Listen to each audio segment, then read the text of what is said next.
April तालनि बस्कां सिचुको सालमारि सालथां Tripura Lok Sabha चंमारिओ बक्सनगर आमचानि लुकरक गोबां बुधबाय कप्लाय खाय रहरै बाद हाकतनि मन्त्रि बख्रक नरेन्द्र मोदीनो हायनाहाय बाद हाकतनि मन्त्रि बख्रक सुनाथिनाय अबाहाय कक नारुमुनि बिसिंति बस्कनि लोकसभा चंमारिनि आवनुंगो अफरका कक नारखा सालथां त्रिपुरा लोकसभा आसल थायो बीजेपीनि इंगे चंजा कैंडिडेट किताब मन्त्रि अक्रा तिग्लो कुमार दे क्राक सालो बक्सनगर विधानसभानि कुलबारी कुचुग्रुंनखलाओ कासे कत लुकुथुम पांडा दुजाखा और लुकुथुम पांडाओ कगना थनिबो अबहायनो साका सालथां त्रिपुरा लोकसभा आसल थायो बीजेपीनि इंगे बादायनाय कैंडिडेट त्रिपुरा कुमार दे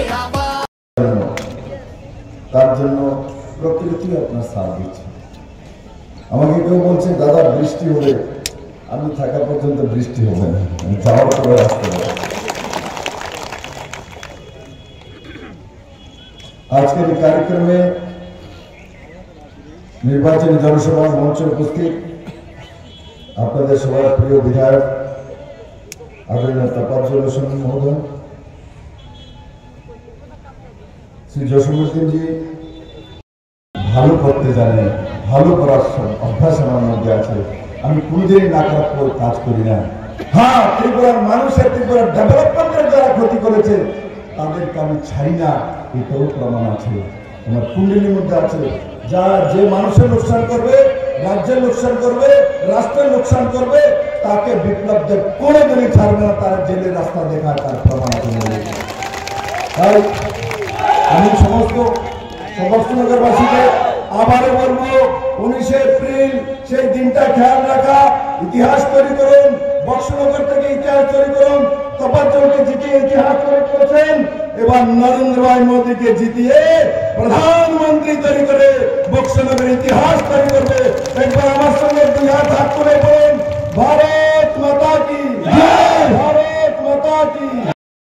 আজকে আমার কাছে যেহেতু মানসিক মনোবল আছে, সেটা আপনাদের দোয়া, আপনাদের আশীর্বাদ, আপনাদের ভালোবাসার কারণে মিত্র। আমাকে বলো মানুষ বিপ্লবদের কি খায়, কোথা থেকে এনার্জি আসে? বিপ্লবদের মানুষের ভালোবাসা পেয়েছে, আশীর্বাদ পেয়েছে, দোয়া পেয়েছে। জাতি জনজাতি, হিন্দু মুসলিম খ্রিস্টান বৌদ্ধ জৈন, আমি 4 বছর 2 মাস মুখ্যমন্ত্রী ছিলাম। কেউ বলতে পারবে না আমি ধার্মিক কারণে কাউকে লোকসান করেছি, কেউ বলতে পারবে না জাতিগত কারণে আমি কাউকে লোকসান করেছি, কোন যুবা বলতে পারবে না যে কোন জাতিগত কারণে আমি কাউকে লোকসান করেছি। আমি এক সুন্দর ত্রিপুরা, শক্তিশালী ত্রিপুরার স্বপ্ন দেখেছিলাম, এক সমৃদ্ধশালী ত্রিপুরা বানানোর স্বপ্ন দেখেছিলাম, মহিলাদেরকে সশক্ত মহিলা দেখেছিলাম। এসএসজি গ্রুপের মাধ্যমে মহিলারা লাখপতি দিদি হোক, আমার নজওয়ান ছেলেরা রোজগার করে সেলফ হেল্প গ্রুপের মাধ্যমে নিজেও রোজগার করে অন্যকে রোজগার দেয়। আমার বুজুর্গেরা শেষ বয়সে যাতে ওষুধপত্র খেয়ে নিজের জীবনকে চালাতে পারে, তার জন্য 2000 টাকা পেনশন ব্যবস্থা, 5 লাখ টাকা নরেন্দ্র মোদী আয়ুষ্মান ভারত যোজনার কার্ডের ব্যবস্থা বেড়ে দিত। আর সবচেয়ে বড় বিষয় নরেন্দ্র মোদী যেটা ত্রিপুরা রাজ্যের উপর ভারতবর্ষের মধ্যে করেছে, জন্ম হলে হিন্দু হোক, মুসলিম হোক, খ্রিস্টান হোক, জন্ম হলে প্রথম তার মুখের মধ্যে জল দিতে হয়। যখন মৃত্যু হয়, সে হিন্দু হোক, খ্রিস্টান হোক, মুসলিম হোক, তার মুখে জল দিতে হয়। মেরে মিত্র, 25 বছর কমিউনিস্ট শাসন করলো, কিন্তু ত্রিপুরার মানুষের মুখে ঘরে জল দিতে পারবে না। মেরে মিত্র, জল জীবন মিশনের মাধ্যমে নরেন্দ্র মোদী আর ভারতীয় জনতা পার্টি ত্রিপুরা সরকার মানুষের ঘরে ঘরে জল পৌঁছানোর ব্যবস্থা করেছে। মেরে মিত্র, কমিউনিস্ট পার্টি আপনার কাছে জল পৌঁছানোর ব্যবস্থা করছে।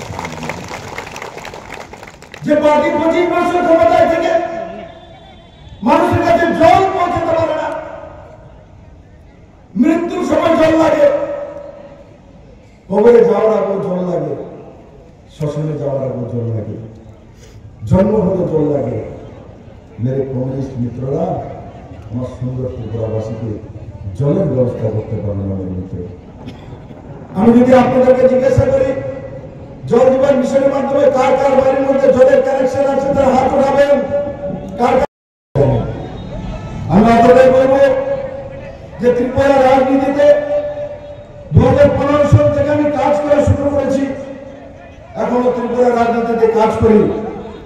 আমি আপনাদেরকে একটা কথাই বলবো যে এবারে নির্বাচনে কংগ্রেস কমিউনিস্টকে শেষ করার নির্বাচন নয়, ত্রিপুরাতে যারা 50 বছর যাবৎ রাজনীতির খেলা খেলে স্বার্থান্বেষী মানসিকতার সঙ্গে ব্যক্তি স্বার্থ পার্টির স্বার্থের কাজ করেছে, তাদেরকে সবক শেখানোর ইলেকশন এবার লোকসভা ইলেকশন। আর এই ইলেকশনে ভোট করতে হবে। যদি কেউ ভাবে 70% 80% ভোট করবো, সেই জায়গা না যাওয়া, 95% ভোট করা আর দেখিয়ে দেওয়া এই কংগ্রেস সিপিএম নামধারী যারা ছিল এরা ত্রিপুরার ডেভেলপমেন্ট কি করেছে। কংগ্রেসের যেটা লাস্ট কার্যকাল ছিল, সবচেয়ে ভয়াবহ কার্যকাল ছিল, সেই কালে মেয়েরা ঘর থেকে বেরোতে পারত না, মানুষের মান ইজ্জত ছিল না। আর সিপিএম এর কথা বলতো না, সিপিএম তার পার্টি পিস তৈরি করা, ক্যাডার তৈরি করা, ক্যাডারদের জন্য কমিশন তৈরি করা আর মানুষের কাছ থেকে চাঁদা নেওয়া, এর বাইরে সিপিএম কোনো কিছু করেনি। আজকে দেবাঞ্চল থেকে যে রোড হচ্ছে, বৈষ্ণববাসী 12,000 লোকের যে চলার রাস্তা হচ্ছে, কোন কমিউনিস্টের সময় সে রাস্তা তৈরি হয়নি। বেলাচলের এই 12 কোটি টাকার রাস্তা কে তৈরি করে দিচ্ছে বক্সনগরে? কই ছিল কমিউনিস্টের সরকার? কেন তৈরি করেনি? কেন বক্সনগরবাসী সেই রাস্তা হাঁটতে পারলো না?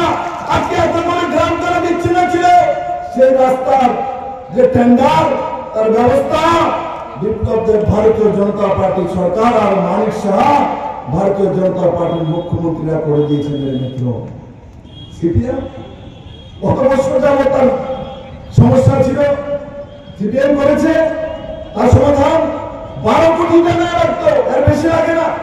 কিন্তু সিপিএম জানে যত বেশি বক্সনগরের মানুষকে অসুখে রাখা যাবে, যত বেশি প্রবলেমে রাখা যাবে, তত বেশি তাদের কাছ থেকে ভোট নেওয়া যাবে।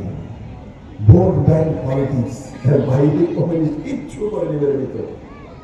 তাই আমি বক্সনগরবাসীকে বলবো যে আপনারা এর বিগত দিনে কংগ্রেস সিপিএম এর যে রাজনৈতিক খেলের নামে ত্রিপুরার মানুষকে হয়রানি করা, ত্রিপুরার মানুষকে বেরুকু বানানোর কার্য করেছে, তার কারণ হচ্ছে ত্রিপুরাতে নেতৃত্বের অভাব ছিল, নেতৃত্বের অভাব ছিল। আর এই কমিউনিস্টদেরকে হারাতে পারছিল না কংগ্রেসের নেতৃত্ব। তার কারণ কি? যেই কমিউনিস্ট মাত্র 6 বছরের মধ্যে কংগ্রেসের হাত চিনে ভোট দেওয়ার জন্য তৈরি হয়ে গেছে, এই কমিউনিস্টের রাজত্বকালে এই কংগ্রেসী নেতৃত্ব ত্রিপুরাতে ছিল, এরা কোনোদিন এই কমিউনিস্টকে হারাতে পারেনি। তার কারণ এরা সবসময় কমিউনিস্টের বি টিমে ছিল, তাদের কাছ থেকে সুবিধা নিত, তাদের কাছ থেকে জমি নিত, তাদের কাছ থেকে চাকরি নিত, তাদের কাছ থেকে পিডাব্লিউডি ঠিকাদারি নিত, কন্ট্রাক্টর নিত। তার জন্য এরা কোনোদিনই কমিউনিস্ট মুক্ত ত্রিপুরা বানাতে পারেনি। কিন্তু বিপ্লব দেব, অমিত ভাই শাহ, নরেন্দ্র ভাই মোদী, আমরা কমিউনিস্টের কাছে কোনো কিছু নেইনি, মানিক বাবুর কাছ থেকে কোনো কিছু নেইনি, নিয়েছি। বিপ্লব দেব নিয়েছে, বিপ্লব দেব না নিয়ে কাজ করে না, না নিয়ে কাজ করে বিপ্লব নিয়েছি না। আমি নিয়েছি ত্রিপুরার মানুষের কাছ থেকে, যেটা কমিউনিস্ট কংগ্রেস কোনোদিনও নিতে পারবে না, আর কোনোদিন নিতেও শেখেনি। আমি নিয়েছি ত্রিপুরার মানুষ থেকে আদর, ভালোবাসা, আশীর্বাদ আমি নিয়েছি। 19 তারিখ ভোট হবে। ভোট বিপ্লব দেবের একটা, এখানে যে কার্যকর্তা বাড়ল যারা এসছেন, মায়েরা, বোনেরা, সুধীজনেরা, আপনাদের একটাই, প্রধানমন্ত্রীর ভোট কয়টা?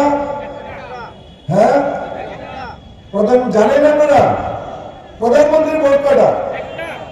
সবাই অনেকে তো জানে না, সবাই বলতে প্রধানমন্ত্রীর ভোট কয়টা, রাষ্ট্রপতির ভোট কয়টা। এদিকে অনেকে হাতে তোলে যে মূর্ছা গেল। প্রধানমন্ত্রীর ভোট কয়টা, রাষ্ট্রপতির ভোট কয়টা, বিপ্লব দেবের ভোট কয়টা, বক্সনগরবাসীর ভোট কয়টা? একটা। এবার ভোটের মূল্যায়ন শিখতে হবে। কেমন? ভোট আমারও একটা, ভোট আপনারও একটা। যদি মূল্যায়ন করতে পারেন তো আপনার ভোটের মূল্য বিপ্লব দেবের মতো। যদি মূল্যায়ন করতে পারেন তো আপনার একটা ভোটের মূল্য রাষ্ট্রপতির ভোটের মতো। আর যদি না মূল্যায়ন করতে পারি তাহলে কি হয়? 25 বছরের বামফ্রন্টের সরকার। যদি না মূল্যায়ন করতে পারি তাহলে কি হয়? এ রাজ্যে জোট সরকার, যেটা ক্যাসেট বাজিয়ে 25 বছর বামফ্রন্ট ক্ষমতায় ছিল। এবার ভোট মূল্যায়নের করার পালা। নরেন্দ্র ভাই মোদীর নেতৃত্বে কেন্দ্রে তৃতীয়বারের সরকার হচ্ছে। ভারতবাসী বলে না, ইন্টারন্যাশনাল সমস্ত দেশ, সমস্ত দুনিয়াবাসী বলে।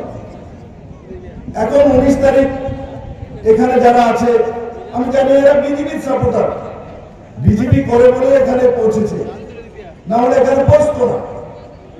কিন্তু আমি আপনাদেরকে দায়িত্ব দিতে চাই যে এবার ভোটে একদিকে বিপ্লব দেব পদ্মফুল চিহ্নে দাঁড়িয়েছে, আর কংগ্রেস সিপিএম এর হাত চিহ্নে প্রার্থী দাঁড়িয়েছে। আপনারা বললাম কেন?